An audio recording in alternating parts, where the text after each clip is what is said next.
Namaskar. A warm welcome to all of you on our YouTube channel CA Sansar.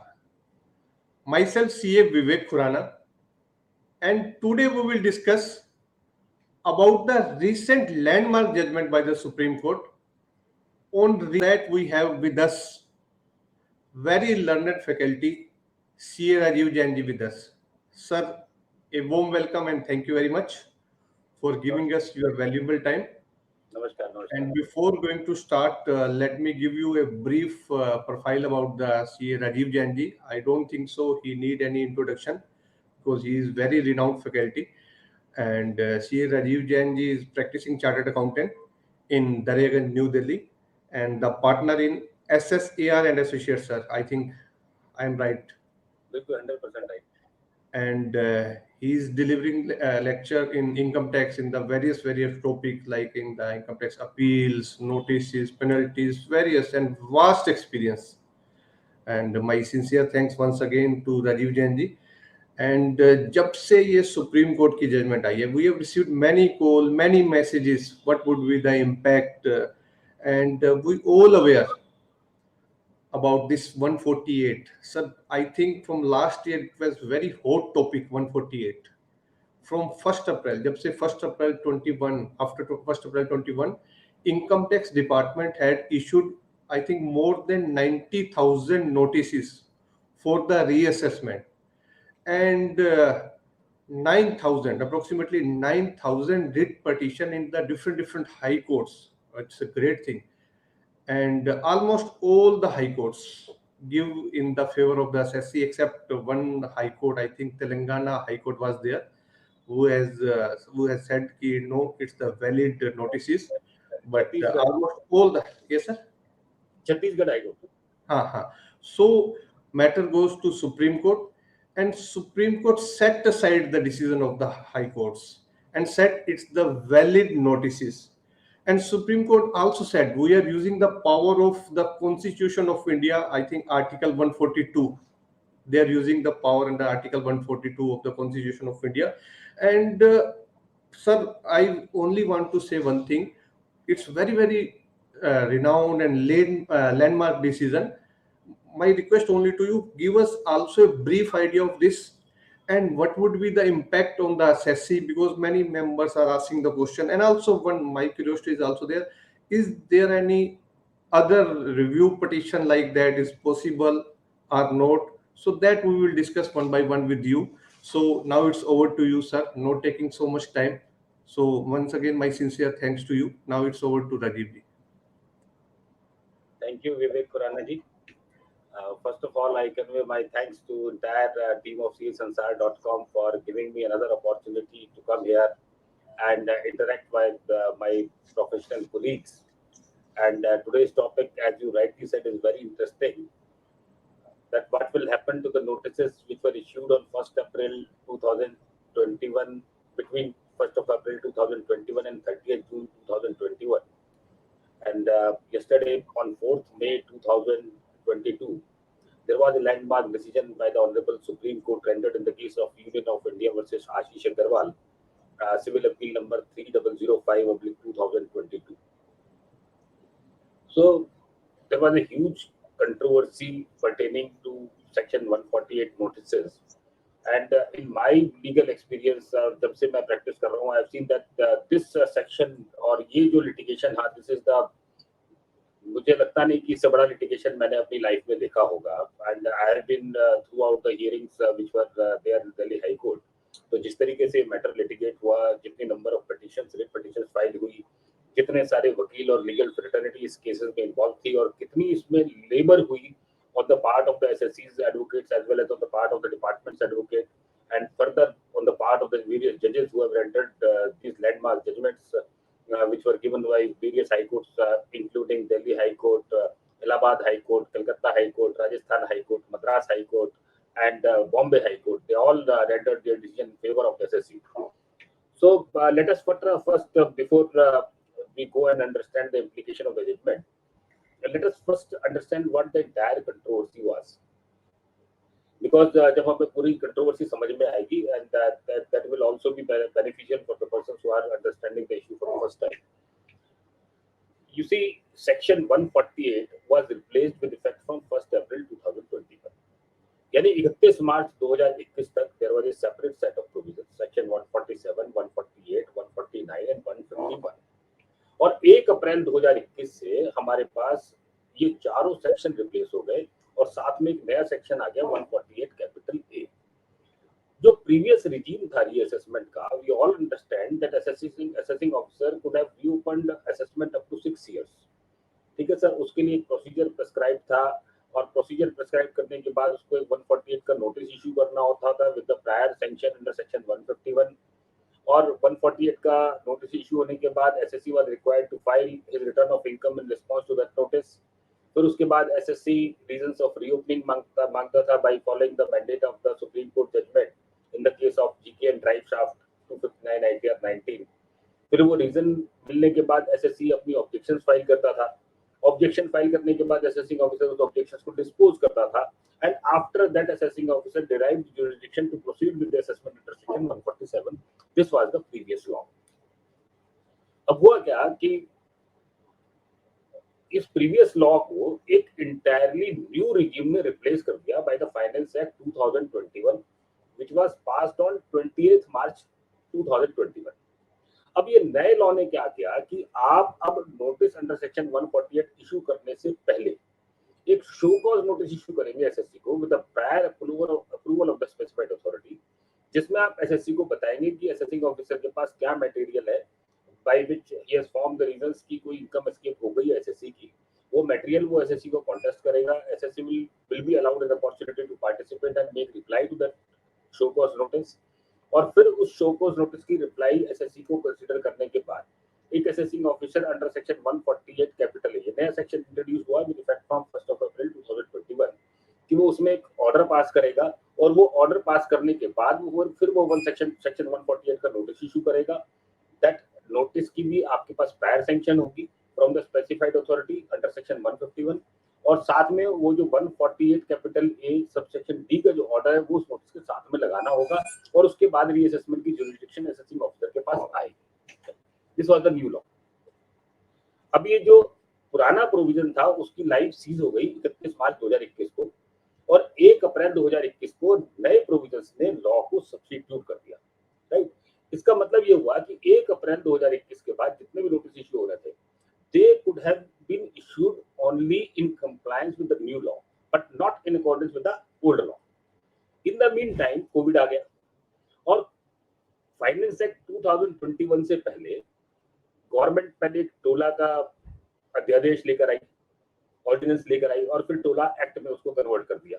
और TOLA act में Covid की cases को consider करते हुए CBDT was given power to extend some limitation for relaxation for the in favor of the department as well as in favor of the SSC. तो टोला act 2020 की power use करते हुए department ने दो notification निकाले, एक 31 मार्च 2021 को और दूसरा निकाला उन्होंने 30 अप्रैल 2021 को. और उन दोनों नोटिफिकेशन में उन्होंने कहा कि ये जो नोटिस अंडर सेक्शन 148 है which were required to be issued up to 31st March 2021 they could have been now issued up to 30th June 2021. यानी कि इन नोटिफिकेशंस ने कहा कि जो 1 अप्रैल से लेकर 30 जून तक जो नोटिस इशू होने हैं पुराने लॉ के, वो आप पुराने लॉ के हिसाब से आप इशू कर दीजिए, उसके लिए आपको नए लॉ को फॉलो करने की जरूरत नहीं. Now these notifications were challenged before various high courts कि देखिए सर जब लॉ रिप्लेस हो गया then old law can not prevail. और अगर जब भी जो नोटिस 1 अप्रैल के बाद इशू होंगे that has to be in compliance with the new law only. और प्रीवियस लॉ का कोई भी नोटिस वो इशू नहीं हो सकता. आपको नए लॉ का प्रोसीजर फॉलो करना पड़ेगा. पहले आप 148 ए का नोटिस देंगे, फिर आप एसएससी को मटेरियल सप्लाई करेंगे, एसएससी अपनी रिप्लाई फाइल करेगा, उस रिप्लाई को आप कंसीडर करेंगे, उसके बाद ऑर्डर पास करेंगे, उसके बाद आप 148 का नोटिस दे सकते हैं, अदरवाइज आप नहीं दे सकते. तो इन सारे केसेस में क्या हुआ, department relying upon these two notifications of 31 March 2021 and 30 April 2021 issued under TOLA 2020. इन दोनों नोटिफिकेशन के बेसिस पे डिपार्टमेंट ने ये 148 ए का प्रोसीजर फॉलो किए बिना सारे नोटिस इशू कर दिए. राइट. और पिछले 6 सालों के नोटिस जो 31 मार्च तक हो सकते थे वो सारे नोटिस उन्होंने इश्यू कर दिए। यानी कि असेसमेंट ईयर 13-14, 14-15, 15-16, 16-17, 17-18 या 18-19 भी, ये सारे नोटिस उन्होंने 31 मार्च तक जो इशू हो सकते थे वो 1 अप्रैल के बाद इशू कर दिए। अब एसएससी विलेज हाईकोर्ट के सामने गया कि देखिए साहब, जब नया लॉ आ गया तो कोई नोटिफिकेशन किसी लॉ को रिप्लेस नहीं कर सकता, किसी लॉ को रिप्लेस नहीं कर सकता। तो सारी हाई कोर्ट्स ने, जिसका मैंने नाम लिया, Delhi High Court, Rajasthan High Court, Calcutta High Court, Madras High Court, Bombay High Court, इन सब ने एसएससी की बात मान ली that all the notices which were issued after 1st April 2021 under the old provisions, following the old procedures, without following the mandate of the new law, are illegal and non-est in the eyes of law। और ये सारे high court ने वो सारे के सारे notice उड़ा दिए। अब डिपार्टमेंट, इलाहाबाद हाई कोर्ट का जजमेंट जो था उसके अगेंस्ट डिपार्टमेंट ने अपील फाइल की बिफोर द सुप्रीम कोर्ट, और करीब 9000 के आसपास petition all over India notice को चैलेंज करते हुए फाइल हुई before the different high courts. बहुत सारी हाई कोर्ट्स में मामले अभी पेंडिंग है। इसका मतलब हुआ दिस इज ह्यूज लिटिगेशन।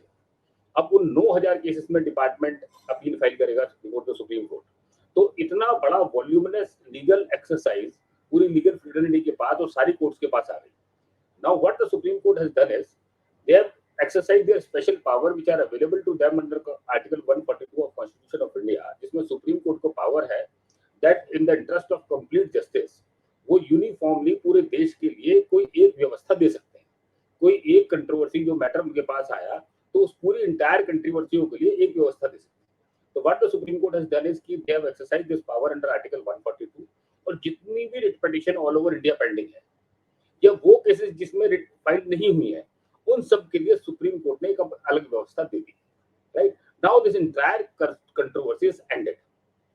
ठीक है सर। अब ये जो सुप्रीम कोर्ट का जजमेंट है, ये 1 अप्रैल 2021 से लेकर 30 जून 2021 तक के बीच के जितने भी नोटिस हैं, those will be dealt in accordance with this judgment of the honourable Supreme Court. Right, कल तक जब तक ये जजमेंट हमारे पास नहीं आया था, हमने जजमेंट नहीं देखा था, तो most of us was preempting that this judgment is going to be against the SSC, और भारत सरकार को बेनिफिट पहुंचाने के लिए सुप्रीम कोर्ट ने आर्टिकल 142 को यूज कर लिया है और सारे एसएससी का बहुत नुकसान हो जाएगा और सारे हाई कोर्ट्स के जजमेंट्स को ऑनरेबल सुप्रीम कोर्ट ने पलट दिया है।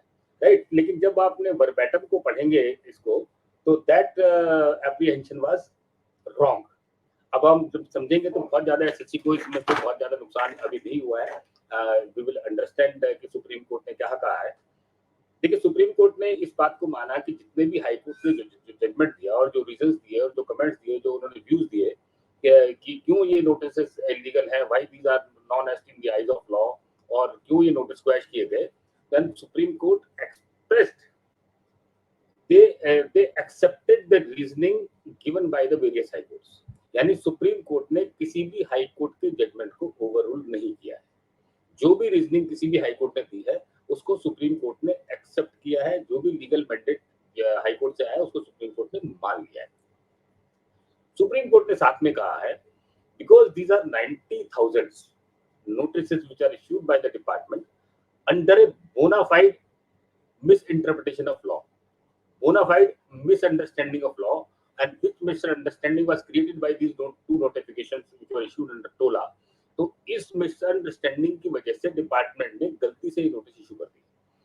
तो अगर ये नोटिस को सबको क्वैश कर दी जाएंगे, it will turn into huge loss to the exchequer. अगर भारत सरकार का खजाने का बहुत बड़ा नुकसान हो जाएगा तो इतनी बड़ी एक्सरसाइज को हम फ्यूटाइल नहीं कर सकते। राइट, तो उन्होंने इसको सारी चीजों को बैलेंस करने की कोशिश किया सुप्रीम कोर्ट ने इस ऑर्डर के अंदर कि एसएससी को नए लॉ का बेनिफिट मिल जाए और डिपार्टमेंट का कोई अननेसेसरी नुकसान ना हो, भारत सरकार का कोई अननेसेसरी नुकसान ना हो। तो as far as I am concerned, I am well satisfied with the mandate of this order. जो सुप्रीम कोर्ट ने इस ऑर्डर में कहा है, मुझे वो बात पूरी समझ में आती है। अब देखिए सुप्रीम कोर्ट ने कहा क्या है। सुप्रीम कोर्ट ने कहा कि जितने भी जो नोटिस हैं which are issued from 1 April 2021 to 30 June 2021 under section 148, they shall be deemed to be notices issued under section 148 capital A। ये सुप्रीम कोर्ट ने एक डीमिंग फिक्शन, एक व्यवस्था पूरे देश के लिए अपने पास से दी है. This is not the law made by parliament. This is not the law which was interpreted by the various high courts. Now, this is a new interpretation, new deeming fiction, which is created by the judgment, and mandate of the judgment is mandatory to be followed. ठीक है sir. तो अब नया law ये हो गया कि ये जो 148 के नोटिस जितने भी आए, इन नोटिस को मान लिया जाएगा कि ये जो नोटिस हैं, these are the notices which are issued under section 148 capital A under as per the new provisions of law which are applicable from 1st of April 2021. ठीक है सर. ये पिछले लॉ में इशू हुए थे, लेकिन इसको नए लॉ का नोटिस मान लिया जाएगा. राइट. अब हमारे यहाँ क्वेश्चन आया कि 148A का नोटिस इशू करने से पहले as per the new provisions assessing officer is required to obtain prior approval of the specified authority under section 151. तो यहाँ पर 148 का नोटिस इशू करने में वो प्रायर अप्रूवल तो मिली नहीं है, कोई प्रायर अप्रूवल ली नहीं है. राइट. तो यहाँ पर सुप्रीम कोर्ट ने कहा कि ये जो नोटिस हैं, तो इसमें जो प्रायर अप्रूवल की जो प्रोसीजर था उसको हम डिस्पेंस कर रहे हैं. अगर ये प्रायर अप्रूवल नहीं लिया तो कोई बात नहीं, still these notices are valid notice and shall be deemed to be issued under section 148 capital a of the act.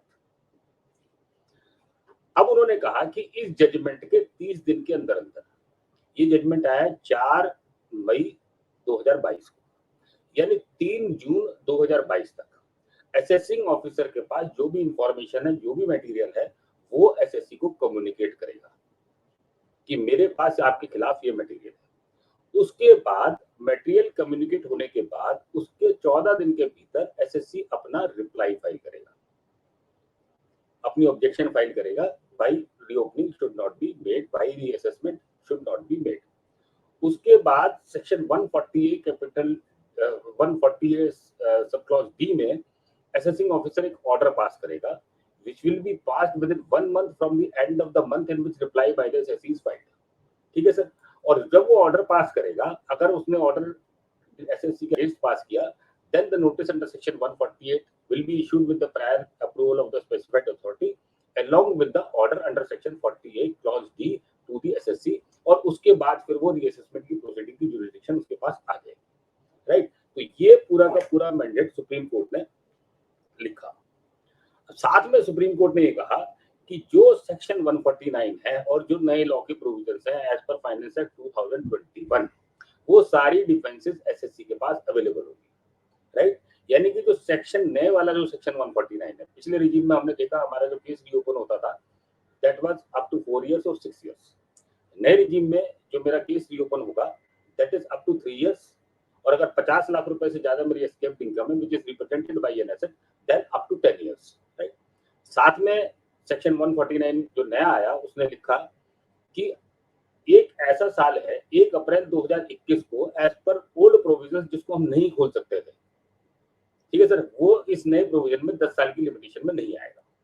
बात सुनिए.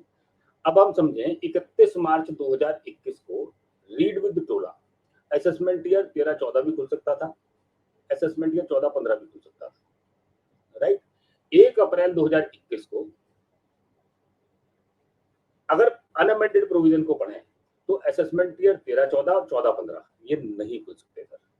ठीक है सर. तो as per new section 149 assessment year 13-14 और 14-15 they are outside the scope of the new regime, new law के scope के बाहर है. इसका मतलब ये हुआ कि जितने भी सेक्शन 148 के नोटिस हैं which are issued between the period from 1st April 2021 to 30th June 21, right, and which pertains to assessment year 13-14 and 14-15. ठीक है sir. they are still non STBIs of law. यानी कि उन सालों की रीओपनिंग नए लॉ में नहीं हो सकती. मेरे पास सेक्शन 149 का डिफेंस अवेलेबल है. सेक्शन 149 की लिमिटेशन एक्सपायर हो चुकी है उन दोनों सालों की. राइट. तो यानी कि अगर पुराने 148 में मेरा कोई भी नोटिस है जो 2 सालों का आया, वो उसका कोई कार्यवाही अब डिपार्टमेंट मेरे ऊपर नहीं कर सकता सर. वो असेसमेंट नहीं हो सकता. फिर बात आई असेसमेंट ईयर 2015-16, 16-17, 17-18. अभी हम बात कर रहे हैं सिर्फ उन नोटिस की बात कर रहे हैं which are issued from 1st April 21 to 30th June 21. ठीक है. अब इस पीरियड में जो नोटिस इशू हुए उसमें अगर हम 149 के हिसाब से अगर 3 साल की लिमिटेशन में जाएंगे तो हमारे पास आएंगे असेसमेंट ईयर 18-19, असेसमेंट ईयर 19-20 और असेसमेंट ईयर 20-21। इन 3 साल के लिए कोई मॉनेटरी लिमिट की आवश्यकता नहीं है। और उसके बियॉन्ड अगर मुझे जाना है, इन 3 साल के बियॉन्ड अगर असेसिंग ऑफिसर को जाना है, तो उसके लिए एक एडिशनल कंडीशन है that escaped income should be rupees 50 lakh और more and it should be represented by an asset. यहाँ पर ये ध्यान दिलाना चाहूंगा कि 1 अप्रैल 2022 को एक अमेंडमेंट आई, उसने कहा कि जो escaped income should have been represented by an asset, तो वहां उन्होंने 2 लिम्ब और ऐड कर दिया that it may be represented by an expenditure और an entry in the books of accounts. तो ये दोनों लिम्ब अभी इन नोटिस के लिए एप्लीकेबल नहीं है। यहाँ पर स्ट्रिक्टली क्या है, there has to be escaped income of rupees 50 lakh और more and it has to be represented by an asset. अगर ये दोनों कंडीशन सेटिस्फाई हो जाती है, then assessing officer can go into assessment year 15-16, 16-17 and 17-18, right? तो ये जो 3 साल हैं, यहाँ पर आपको 2 कंडीशन सेटिस्फाई होना मैंडेटरी है। अब समझते हैं कि अगर ये जो 3 साल है 15-16, 16-17, 17-18, अगर मान लिया सुप्रीम कोर्ट ने ये कहा होता कि ये हम सुप्रीम कोर्ट की व्यवस्था नहीं दी होती, तब मैं किस पोजीशन में होता? यानी सुप्रीम कोर्ट ने दिल्ली हाई कोर्ट के ऑर्डर को अगर ब्लाइंडली फॉलो किया होता या इलाहाबाद हाई कोर्ट के ऑर्डर को ब्लाइंडली फॉलो किया होता, उसमें कोई मॉडिफिकेशन नहीं किया होता, तो उस समय मेरी सिचुएशन क्या होती? तो उस समय मेरे सारे नोटिस स्क्वैश हो जाते। But whether the assessing officer could have reopened it by resorting to due provisions under section 148 capital a, the answer is yes. ठीक है सर, तो ये मेरे पहले भी ओपन हो सकते थे।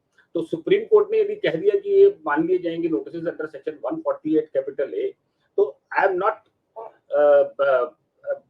Not placed to any disadvantageous position. तो मेरा कोई इसमें नुकसान नहीं है, वो पहले भी मेरे खुल सकते थे और अभी मेरे को खुल गए, तो I have to participate in the proceedings और हमें पार्टिसिपेट करके अपना जवाब देना। अब यहाँ पर जो बात आई हमने क्लियर कर दिया, assessment year 13-14, 14-15 outside the scope. ये नोटिस आपके 148 के जितने भी हो गए वो नॉन एस्टीम के आइट ऑफ लॉ हो गए, उसके लिए आपकी प्रोसीडिंग कोई शुरू नहीं हो सकती। असेसमेंट ईयर 15-16, 16-17 और 17-18, इसमें असेसिंग ऑफिसर को प्रूव करना पड़ेगा कि एस्केप्ड इनकम 50 लाख रुपए से ज्यादा है and it is represented by an asset. ठीक है सर, उसके बाद अब अपना मेरिट पे जवाब दीजिए, उसके बाद वो अपना ऑर्डर पास करेगा 148 कैपिटल ए क्लॉज डी का, और उस ऑर्डर से अगर आप सेटिस्फाइड नहीं है then you can go and file a writ petition against that order. ठीक है सर, अब बात आई असेसमेंट ईयर 18-19 की। अभी जो असेसमेंट ईयर 18-19 का कोई नोटिफिकेशन नोटिस अगर आ गया होगा, तो यहाँ पर 50 लाख की लिमिट नहीं है, तो इसकी लिमिटेशन मेरी 31 मार्च 2022 को एक्सपायर हो गई। ठीक है सर, अब मैं जब इसकी लिमिटेशन काउंट करूंगा, तो ये मेरा को नोटिस 148 का कब तक आ सकता है? तो read with the new proof section 149, read with proviso number 1, 2, 1, 3 and 4। तो यहाँ पर क्या होगा कि जो 31 मार्च 2022 प्लस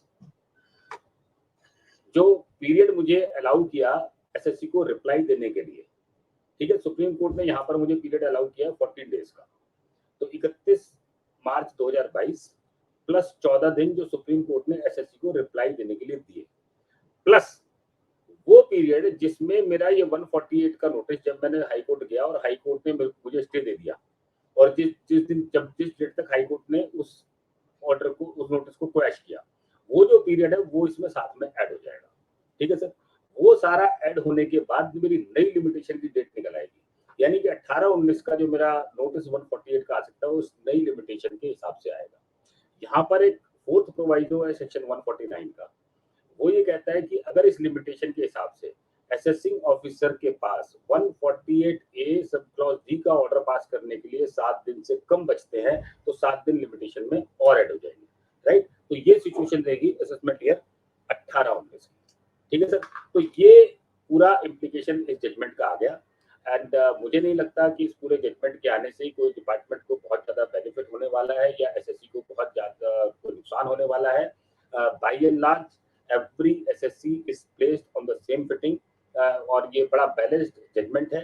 और 1 अप्रैल 2022 के बाद जो नोटिस इश्यू होंगे उसकी चर्चा और कर लेते हैं कि उनके पास डिपार्टमेंट के पास क्या क्या जुरिडिक्शन है, वो कौन कौन से साल खुल सकता है। तो 1 अप्रैल 2022 के बाद भी असेसमेंट ईयर 15-16 खुल सकता है। ठीक है, तो यानी कि अगर इस पुराने रिजीम में मेरा 15-16 खुल गया और 1 अप्रैल 2022 के बाद भी खुल सकता है, तो I am not at loss. अगर डिपार्टमेंट की वो नोटिस क्वैश भी हो जाए, पुराना नोटिस अगर सुप्रीम कोर्ट क्वैश भी कर देता, then department has the right to reopen my assessment for assessment year 15-16। वो 1 अप्रैल 2022 के बाद भी हो सकता है। ठीक है सर, लेकिन 3 साल की लिमिटेशन में without any monetary limit from 1 अप्रैल 2022 जो केस खोल सकता है वो असेसमेंट ईयर 19-20, 20-21 और 21-22 के खोल सकता है। और 50 लाख रुपए which are represented by an asset or an expenditure or an entry in the books of accounts, उसके लिए वो 4 साल खोल सकता है, असेसमेंट ईयर 15-16, 16-17, 17-18 और असेसमेंट ईयर 18-19।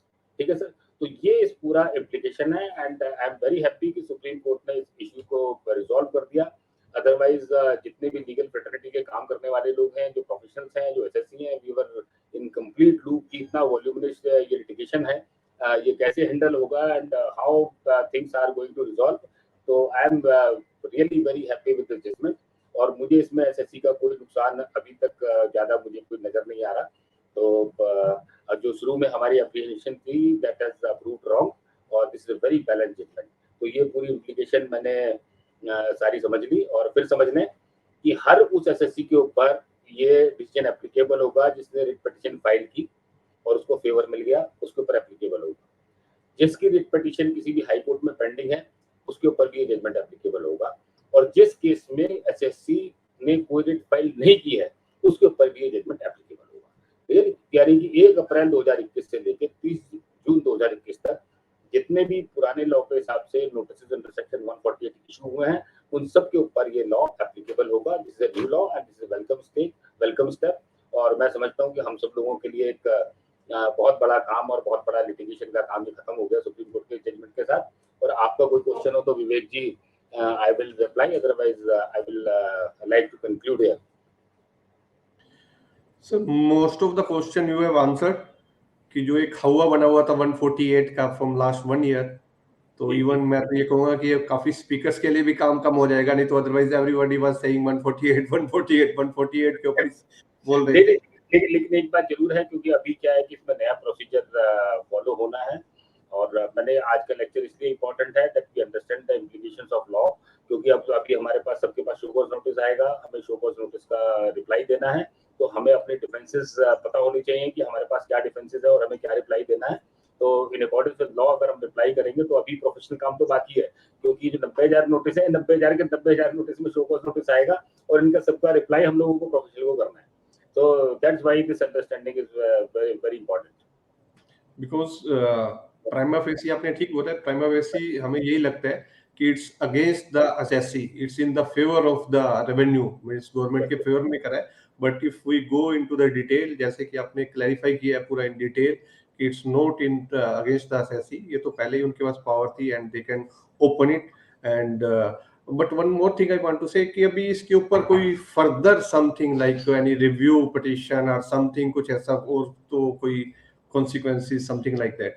एक्चुअली में इस ऑर्डर में एक और खास बात लिखी है कि ये जो ऑर्डर पास हुआ है this is a consensus order. जो डिपार्टमेंट के वकील थे और जो एसएससी के अपील थे उनकी आपस में कंसेंट के साथ ये ऑर्डर पास हुआ है। तो I don't think there is any scope for any review और referring this judgement to any constitutional bench और सो। तो मुझे लगता है now this controversy ends here और ये मामला यही समाप्त हो गया है। हम सब लोगों के लिए भलाई इसी में, इसको यही समाप्त समझें और let us proceed further with the mandate of the law given by the Supreme court. Okay. So my sincere thanks to Rajiv ji for clarifying this judgment in more details. And I think जिन लोगों ने messages या call किए थे मेरे को, this is the same matters जो उन्होंने पूछा था। I think everything will be clear once we upload this video. So till then bye bye, take care and my request to all of you, video को like भी जरूर करिए and also subscribe to our YouTube channel CA Sansar. And my request to Rajiv ji, please also give us time because after a long time, शायद मेरे ख्याल more than 1 year, we are doing this recording with Rajiv ji. So we'll take more and more time from Rajiv.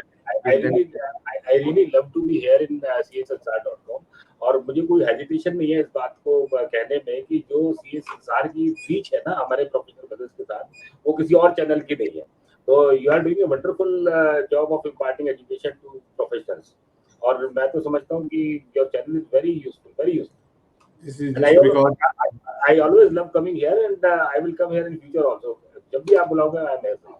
Definitely, we'll discuss some more and more topics which are more beneficial for the members with Rajiv ji. So till then, bye bye. Take care. Thank you very much. Namaskar. Thank you, Rajiv ji.